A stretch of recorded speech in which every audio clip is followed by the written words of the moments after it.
Hey guys, welcome back to another video of Tactim channel. Hope you guys are having a nice day. In this video, I'm gonna walk through how can you add adjustment layer in Adobe Premiere Pro. So guys, let's hop into this video. And as you can see, I have selected two clips here. To put adjustment layer in these two clips, you need to just click on this here, new item, and click on adjustment layer. And as you can see, you can change the resolution from here, make it 4K. You can change the time base like 60 fps. You can change the pixel aspect ratio. I'm making it 4K.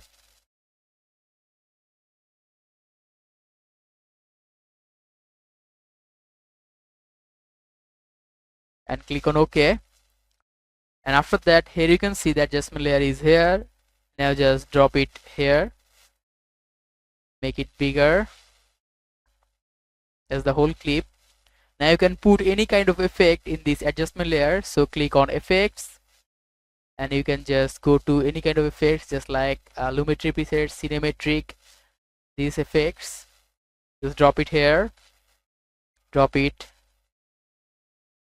in this here, and you can change edit it from effect controls.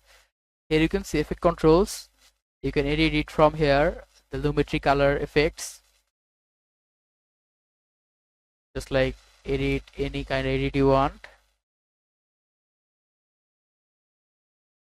So guys, that's how you can add adjustment layer in Adobe Premiere Pro. Hope you find this video helpful. If you find this video helpful, then give a thumbs up and don't forget to subscribe to Tactim channel. Thank you so much for watching the video.